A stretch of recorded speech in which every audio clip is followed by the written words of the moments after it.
नमस्कार विद्यार्थी मित्रांनो,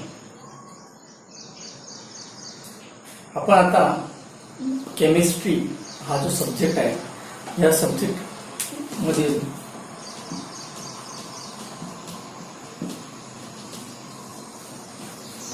बेसिक कन्सेप्ट शिकणार आहे. तर त्याच्या पुढे आजपासून या केमिस्ट्री सब्जेक्टचे जे बेसिक कन्सेप्ट आहे त्याचे आपण छोटे छोटे एपिसोड बनवणार आहे. तर केमिस्ट्री हा सब्जेक्ट साधारण 5वी ते 6वीच्या स्टँडर्ड पासून स्टार्ट होतो तर पुढे कंटिन्यू असतो. पण सुरुवातीला मुलांना छोटे छोटे कन्सेप्ट समजत नाही. तर आपण केमिस्ट्रीमधला स्ट्रक्चर ऑफ ॲटम हा जो टॉपिक आहे त्याच्यापासून स्टार्ट करणार आहे. पण तत्पूर्वी स्ट्रक्चर ऑफ ॲटम स्टार्ट करण्याच्या आधी काही कन्सेप्ट आपण बघणार आहेत. त्या कन्सेप्ट बघूया.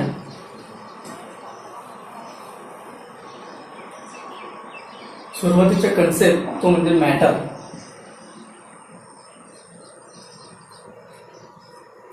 मॅटर म्हणजे काय, तर मराठीमध्ये त्याला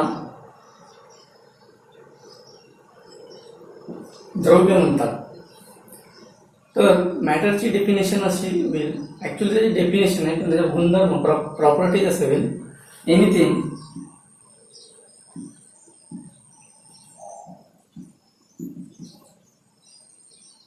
which is occupies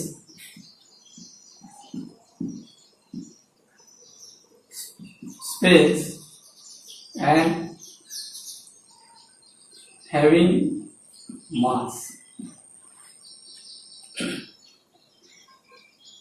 असा काही पदार्थ, असा काही substance, anything which is occupied space, जो जागा व्यापतो आणि ज्याला मास आहे. मग आपल्या अवतीभोवती जागा व्यापणारे आणि ज्याला वस्तुमान आहे, मास आहे, असे सबस्टन्स कोणते.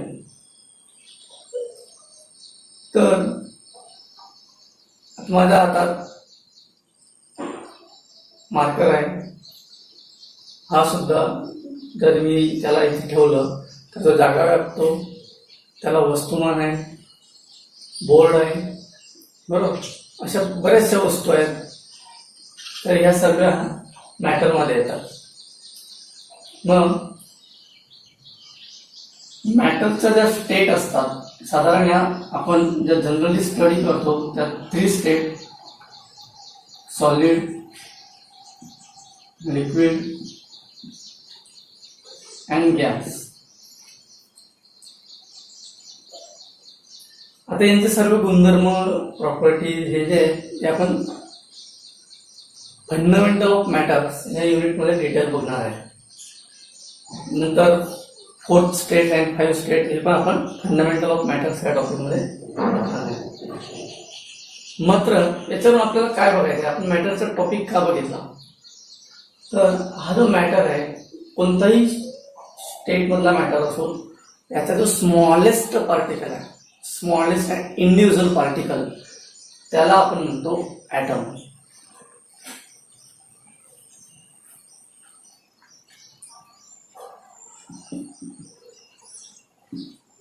Item smallest particle of elements. तिथे एक नवीन वर्ड आला, तो म्हणजे एलिमेंट्स. एलिमेंट्स काय आपण ते पण बघूया. अगोदर ॲटम. ॲटम हा ग्रीक वर्ड ॲटॉमॉस याच्यापासून आलेला आहे. ए म्हणजे नॉट, ॲटॉमॉस म्हणजे कटेबल. नॉट कटेबल म्हणजे जो कट होणारा नाही, इंडिव्हिज्युअल जो डिवाइड होणारा नाही, असा असेल तो म्हणजे ॲटम. मग smallest particle of an element.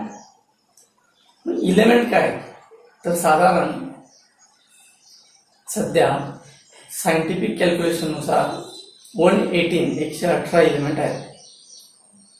त्याच्यातलं बरेचसे इलेमेंट जे केमिस्ट्री शिकत नाहीत ते सुद्धा त्यांना नोन आहे, त्यांना माहीत असतं.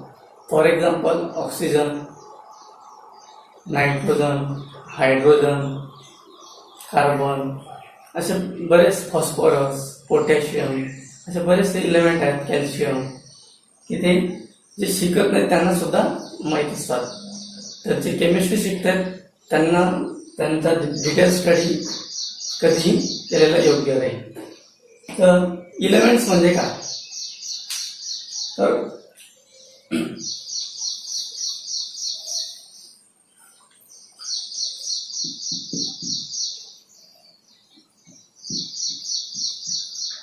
इलेमेंट्सची डेफिनेशन बऱ्याच मुलांना सांगता येत नाही.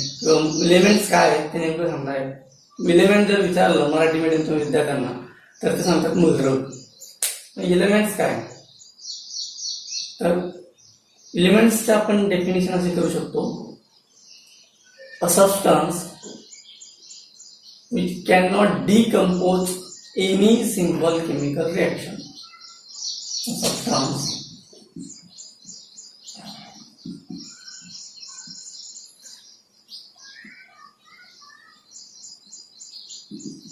which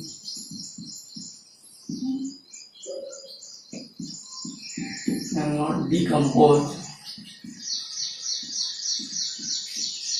any simple chemical reaction. कोणतेही सिंपल केमिकल रिएक्शन त्या सबस्टन्सला आपण डिकम्पोज करू शकत नाही, त्याला म्हणतो आपण इलेमेंट्स. तर फॉर एक्झाम्पल ऑक्सिजन. तर ऑक्सिजन जो इलेमेंट आहे नॅचरली आपण इनहेल करतो, तर कोणतेही सिंपल केमिकल रिएक्शन आपण इनहेल करू शकतो, डिकम्पोज करू शकत नाही. कार्बन, हायड्रोजन असे साधारण 118 इलेमेंट आहेत. याचं ब्रॉडली क्लासिफिकेशन मेटल आणि नॉन मेटल मेटॅलिक्स असं केलेलं आहे.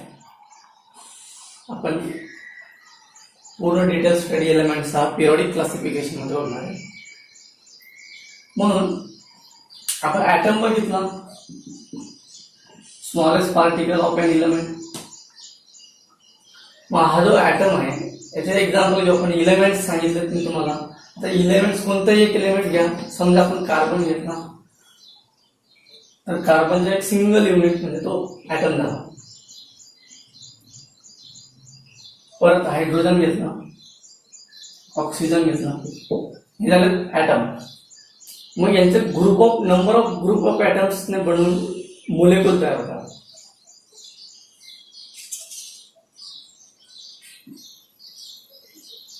काय तयार होतं? मोलेक्युल. आता नवीन टर्म आपण बोलणार आहे मोलेक्युल.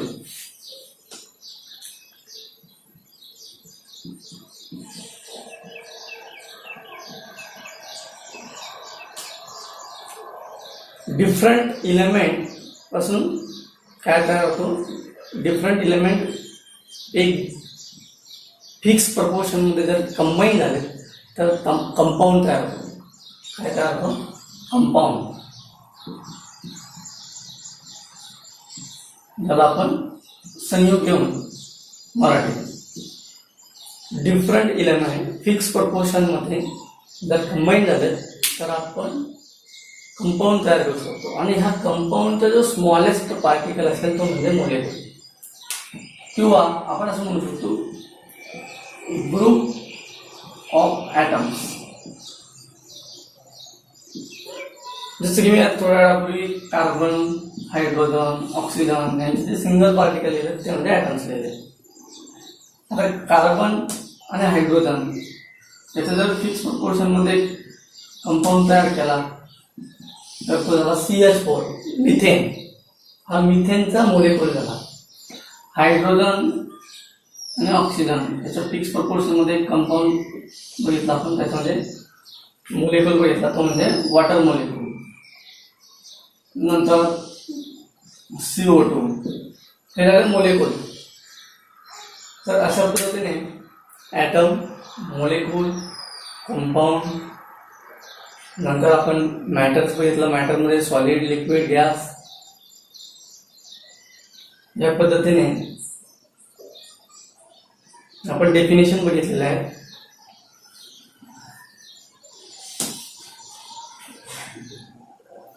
आता ओव्हरऑल आपण ॲटमचं स्ट्रक्चर बघणार आहे जे आपण आता स्टडी करतो. स्मॉलेस्ट पार्टिकल जो असतो ॲटम त्याचा स्टडी करत असताना असं लक्षात येतं की ॲटम जो आहे याच्या सेंटरला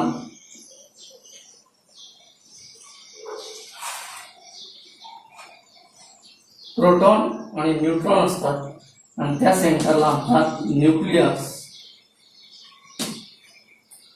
आणि या न्यूक्लियसच्या अवतीभोवती इलेक्ट्रॉन हे रिव्हॉल्व होतात. तर त्या प्लेसला म्हणतात ऑर्बिट.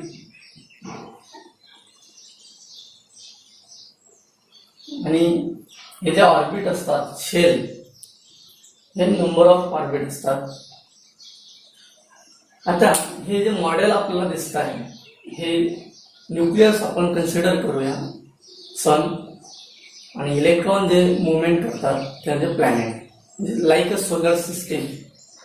आता ह्या टॉपिकवर आपण खूप डिटेल स्टडी करणार आहे की न्यूक्लियसमध्ये प्रोटॉन आणि न्यूट्रॉन कसे असतात, त्याच्यावर चार्ज काय आहे, त्याचा डिस्कोअर जसा झाला प्रोटॉनचा डिस्कोअर, न्यूट्रॉनचा डिस्कोअर, इलेक्ट्रॉनचा डिस्कोअर कोणी शोध लावला, त्याच्यावर चार्ज काय आहे, कोणी कसा कसा स्टडी केला ते पण बघणार आहे. ऑर्बिट किती असतात, त्याच्यामध्ये किती इलेक्ट्रॉन असतात, ऑर्बिटलमध्ये किती इलेक्ट्रॉन असतात, हे सर्व आपण डिटेल बघणार आहे. ते आपण पुढच्या एपिसोड बघणार आहे. आज फक्त इंट्रोडक्शन पार्ट होता. तर पुढचा एपिसोड आपल्याला बघायचा असेल तर तुम्ही नक्की कंटिन्युअस आमच्यासोबत जोडून राहा.